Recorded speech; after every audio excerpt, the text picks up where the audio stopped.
નમસ્કાર દર્શક મિત્રો, CB24 ન્યૂઝમાં હું આલોક આપનું સ્વાગત કરું છું. અમદાવાદ મ્યુનિસિપલ કોર્પોરેશનમાં ફરજ બજાવતા સિનિયર આસિસ્ટન્ટ મ્યુનિસિપલ કમિશનરની બદલીઓ અને વધારાની જવાબદારી તેમજ વિભાગોની ફાળવણી કરવામાં આવી છે.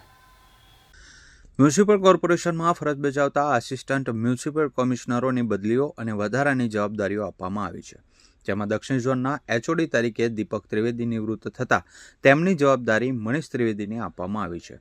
સાથે જ દાણીલીમડા અને બહેરામપુરા વોર્ડ પણ સોંપવામાં આવ્યો છે. એક આસિસ્ટન્ટ મ્યુનિસિપલ કમિશનર બદલીના રાઉન્ડમાં 6 મહિના કાઢી ફરી અગાઉ જે વોર્ડના આસિસ્ટન્ટ મ્યુનિસિપલ કમિશનર હતા ત્યાં જ બદલી કરાવી લીધી છે.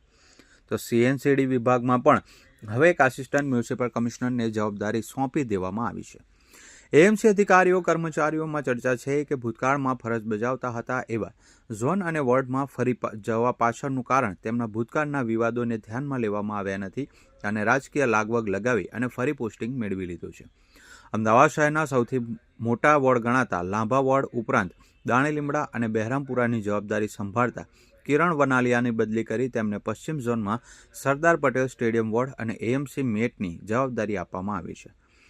ભૂતકાળમાં પૂર્વ ઝોનમાં આસિસ્ટન્ટ મ્યુનિસિપલ કમિશનર તરીકે ફરજ બજાવતા હિતેશ ગજ્જરને ફરીથી પૂર્વ ઝોનમાં વસ્ત્રાલ, રામોલ, હાથીજણ, ભાઈપુરા અને હાટકેશ્વર વોર્ડ સોંપવામાં આવે છે.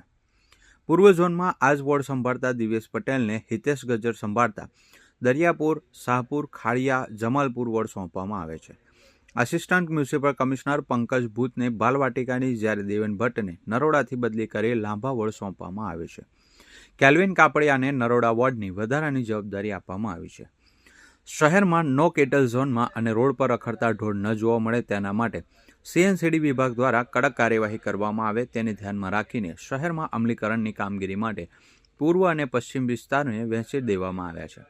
આસિસ્ટન્ટ મ્યુનિસિપલ કમિશનર સૌરભ પટેલને પશ્ચિમ વિસ્તારમાં અને CNCD વિભાગના HOD નરેશ રાજપૂતને પૂર્વ વિસ્તારની જવાબદારી સોંપવામાં આવી છે.